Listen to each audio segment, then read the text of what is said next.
करते हैं, रावण का संहार करते हैं, सीता जी को साथ मिलकर के अवध में आते हैं। इनका राज तिलक होता है।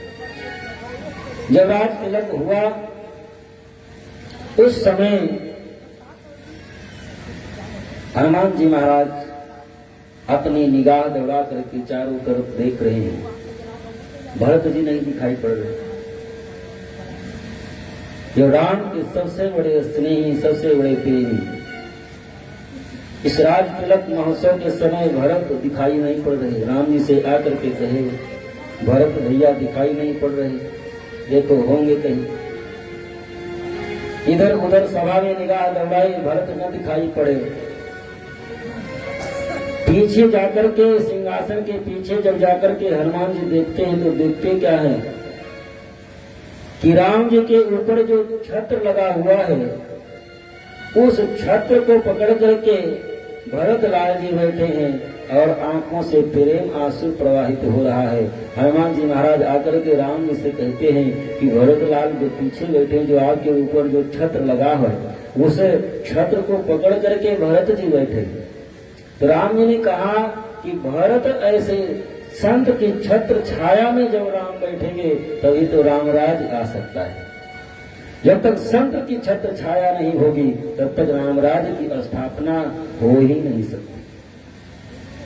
इस प्रकार के संक्षेप में चंद्रवंश की कथा, सूर्यवंश की कथा रही। चंद्रवंश की कथा भी जन्म तक पहुंचना है, बहुत संक्षेप। भगवान नारायण से ब्रह्मा की उत्पत्ति हुई, ब्रह्मा के पुत्र हुई अत्रि अनुसुईया की कथा कल आप लोगों को बताए थे। ये अत्रि अनुसुईया के द्वारा चंद्रमा का जन्म होता है। चंद्रमा के पुत्र हुए बुद्ध, बुद्ध के पुत्र है पुरुरवा, और इन्हीं पुरुरवा का विवाह हुआ और उसी से आगे वंश बढ़ा। आयु, सुतायु, सत्यायु, रय, जय, विजय 6 पुत्र हुए। इन्हीं में आगे चल करके एक ययाति नाम के राजा हुए। ययाति का शर्मिष्ठा का विवाह विप्रभा की बेटी के साथ में होता है, जो क्षत्रिय हैं। और दूसरा विवाह देवयानी जो शुक्राचार्य की बेटी है, इनके साथ में इनका विवाह होता है। शुक्राचार्य जी ब्राह्मण थे, ययाति महाराज क्षत्रिय थे। यहाँ पर ये विवाह कैसे हुआ?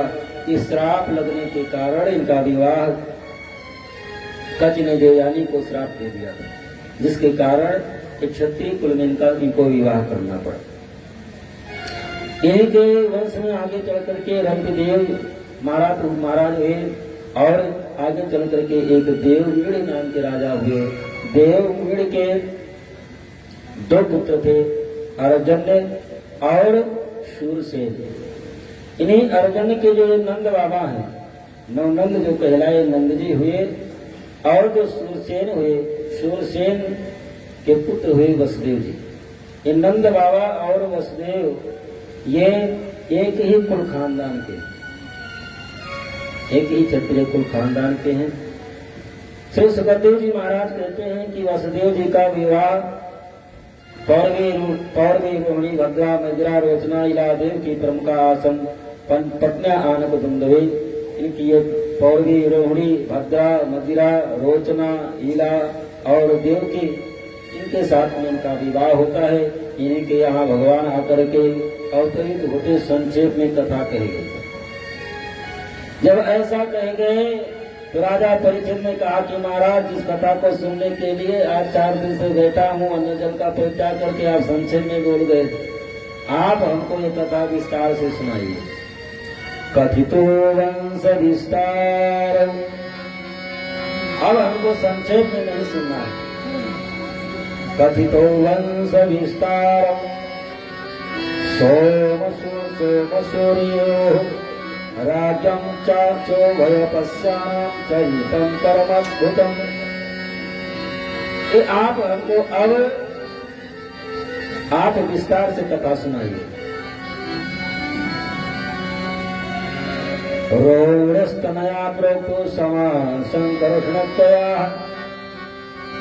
जो बलराम जी हुए, आपने बताया कि इनका संबंध देवकी के गर्भ से भी है और ये रोहिणी से इनका जन्म हुआ। तो एक बालक दो माँ के